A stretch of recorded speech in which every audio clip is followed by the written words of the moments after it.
This week, gamers have been blessed by a brand new game, Sonic Racing Crossworlds, available now on all major platforms. Obviously, this is not the first Sonic racing game. If you want a full overview of every racing installment in the Sonic franchise, well, I've made various videos in the Sonic Riders games and some of the others, but mainly you can check out my video from earlier this year, where I talk about the Sonic Drift games on Game Gear, Sonic R, Sonic Riders, Sonic Rivals, and most importantly, the Sumo Digital Trilogy, Sonic and Sega All-Stars Racing, Sonic and All-Stars Racing Transformed, and Team Sonic Racing. These were the three most recent Sonic racing games, and they returned to the typical kart racer format after the experimental hoverboard racing Sonic Riders games. I played the first Sumo Digital game when it came out when I was a kid. I never played the second one until the video I did earlier this year, despite hearing how good it was. It just totally passed me by. And I avoided Team Sonic Racing with intention since it looked bad and came out in an era of Sonic where the series felt like it was running on fumes post-Boom and post-Sonic Forces especially. The game's dead online, speaking for itself. And I wasn't super impressed when I finally played it earlier this year either. However, the new Sonic Racing Crossworlds is coming to life in a different era for Sonic. The Sonic movies that have proven really successful have brought a lot of life back into the series, with new fans and also more budget to make far superior games than we were getting before. Something that's been evident with all the titles they've released in recent years. So when Sonic Racing Crossworlds was announced, I was interested to see how it was going to turn out. Not because I really like kart racing games, because honestly they aren't really my thing, but because I thought, in this new era of the series, I'm sure they could give us something much improved from previous games. So, did they? Did Sonic Racing Crossworlds deliver the goods? Is it too expensive? Is it better than Mario Kart? Does it suck? All that good stuff. Well, most of these things are what I'm here to talk about. Sonic Racing Crossworlds doesn't feel like a sequel to the previous three kart racing games, and that makes sense. This game wasn't made by Sumo Digital, but instead Sonic Team themselves, so it feels more like a culmination of various ideas that all the Sonic racing games have utilized over the decades. But even at a first glance, I'm sure you could just tell by looking at this game that it looks a lot more like Mario Kart 8 than it does Team Sonic Racing. Just the HUD and the focus on items and the drifting felt more like Mario Kart than the last three games, even if they also did have drifting mechanics in them. But if you've played any kart racer, you know the name of the game. 3 laps are on the track, and on the way you need to use drifts around tight corners, and you can use drifting to build up a boost gauge, and you get more boost with each drift level you pull off. You use items to thwart other racers and hopefully get first place. In that sense, it's basically like every other kart racing game you've ever played. What I did like to see was that SRC takes the best of the previous racing games and tries to fuse it all together in a package that still feels accessible. For example, I had said that the transforming mechanic of Transformed was the thing that made that game stand out compared to the other two. It made the racing feel more interesting and dynamic than the samey 3-lap structure, which is what the first All-Stars and TSR felt like. That was the gimmick Transformed revolves around, but now it's just a regular feature in SRC, and it has other mechanics in it as well. But yeah, you'll be racing around the tracks and then you'll take it on the water or in the air. Drifting in the air sends you up and down, and releasing the drift on the water lets you jump and grants you access to shortcuts. This game also brings back vehicle customization from Team Sonic Racing with different parts, color schemes, and stats. So that's another example of it bringing back old gimmicks and attempting to make the definitive Sonic kart racer out of them. In those previous racing games, you could do tricks with the cars, so that's a more central mechanic here, as you can twist the stick around and do a lot more tricks and get a boost upon landing. Every vehicle class can do this, and it's fun. Another new thing is the gear slot system. These slots can be filled by stat boosts of your choosing, each one taking up a different amount of slots. So you can really tailor your racing experience. Some players might do the upgrades that give them more speed, others might prefer items and defense, but to unlock the maximum amount of slots, you need to do a lot of races though, so it rewards putting time into the game. I tried to have a balance of speed boost, faster tricks, and an increase to the drop rate of defensive items, so my bases were all kinda covered. What I found most exciting about SRC from announcement was how extreme gears from Sonic Riders were back. Without meaning to go over the same ground I've gone over a dozen times, I always thought sick hoverboards fit Sonic a lot better than kart racing, and I'm glad to see they found a way to work in these iconic rides back into the regular kart racing series. The extreme gears have the same basic controls and mechanics as the cars, just with their own stats and things like that. It's not merely cosmetic, but if you can play the game in a car, it won't feel foreign to use the extreme gear. This game doesn't have an obtuse mechanic like air meters or type-based shortcuts or gravity diving or any of the things from the Riders games. It's just merely a class of vehicle. One that I used a lot in SRC because it just looks pretty dope. Especially when doing tricks. Something about the way the cars animate while doing tricks looks really goofy in a way the boards don't. Some might find it disappointing that this game brings back extreme gear but doesn't have any of that Riders sauce like the animated cutscenes or the trick system with the rankings, and that was especially made obvious when they brought back a track from Riders 1, the side-by-side footage making the OG look a lot more exciting.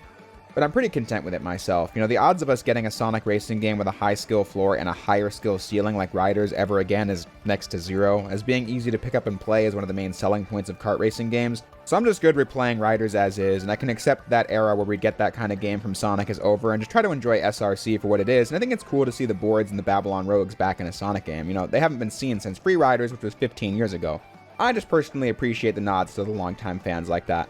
With all that said, you might be wondering what you do with all these mechanics, and on that front, SRC is a pretty standard racer. Like All-Stars Racing and Transformed, there's no story component whatsoever, but since the storyline in TSR looked so cheap and was so badly written and the campaign was so thoroughly padded out, I have to say, I really don't even mind not having a plot or dedicated story mode. If it meant making the racing as good as possible, I'll take it. But anyway, you can play offline or online. While playing offline, your options are the Grand Prix, the Raceway, and the Time Trials. In Time Trials, you need to get the best ranks, and these S ranks are pretty demanding. I was consistently getting Bs on my runs. In the Grand Prix, there are 7 tournaments with 3 tracks each, giving the game a pretty decent roster of stages, as another Grand Prix then unlocks when you get first place in the first 7 with 3 more levels. You can also play at different speeds, where you unlock higher ones when you master the game on the lower speeds, just for players who might find the game a little slow at default. I think the level choices are a decent spread of stages from across the series, giving us recent ones like Kronos Island or North Star Island or White Space from Shadow Generations, while also including other older locations like Apatos from Unleashed or Water Palace from Sonic Rush. Lap 2 from each stage will take you through a portal to a different location, and these house some deep cuts like Digital Circuit from Shadow the Hedgehog and levels from Sonic and the Secret Rings like Dinosaur Jungle or Pirate Storm, alongside more familiar tropes in these racing games like Starlight Carnival from Sonic Colors. The Grand Prix functions like any other game though. You need to place high to get points from each race and have the most points by the end.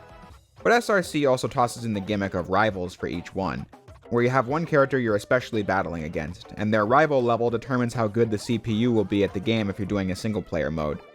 So that's something cool to master along the way.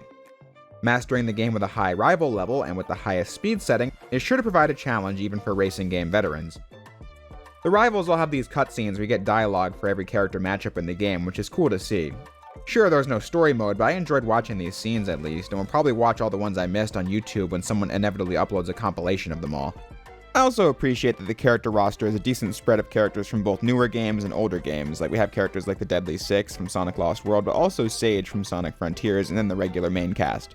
The voice acting is the usual hit or miss from current Sonic games though, some characters sounding one note and flat like Eggman or Rouge, and since this is a spin-off, Sonic is back to sounding really high energy compared to Frontiers and Dream Team.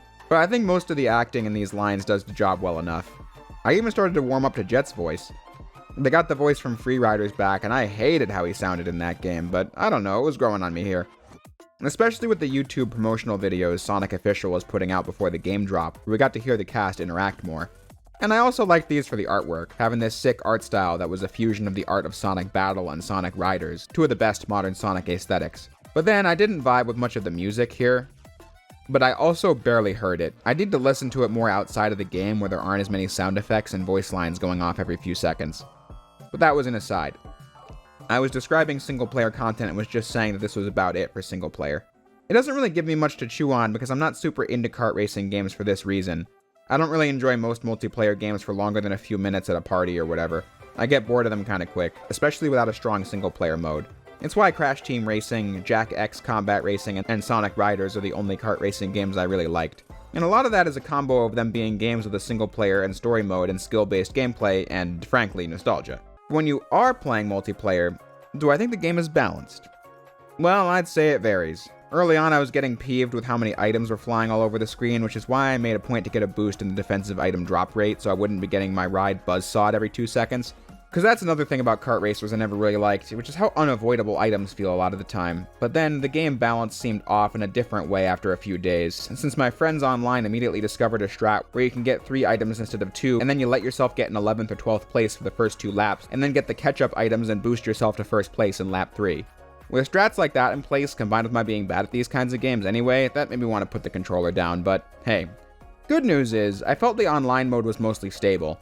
It was always easy to use and get into a lobby and play with other players and my friends as well. Sometimes it would disconnect, we'd also be able to go a lot of races before a DC or network error, and I was satisfied with that. Also nice to see many people playing the game before it even came out with a digital deluxe, which speaks well to the game at its actual launch, where more people will be playing since the TSR lobby was a ghost town from day one from what I hear. To prolong the shelf life of this game, there is a lot of DLC. Crossovers with other games, Sonic Prime characters, and also big names like Minecraft and SpongeBob. really going to show how far Sonic has come up in the world after those movies compared to what it used to be like. The Werehog is also playable via the DLC, but unfortunately he doesn't have any voice lines, but he is there. But who is joining via DLC is Mega Man. Obviously, that's one of my other favorite gaming franchises, so I was pretty happy to see it. And I have to say, this might be like the best 3D model of Mega Man in history. I'm very much looking forward to using him when he comes out. But many of those collab DLCs aren't available yet, and they'll be out in the future. And with them, we'll get new stages, so the game isn't done yet and will be supported in the future. So that's good. What's not so great is the Digital Deluxe Edition itself. I just mentioned it a moment ago, but you got the DLC and early access to the game with it. The early access is why I bought it, so I could have a video out as fast as I could get one. Video games in general are ballooning in price. Next-gen games will probably be pushing it close to $100, and GTA 6 may very well be the first game to do it. But then SRC is a full-price game that has a Digital Deluxe Edition that is genuinely almost $100. I'm gonna say it right now, this game is not worth that much.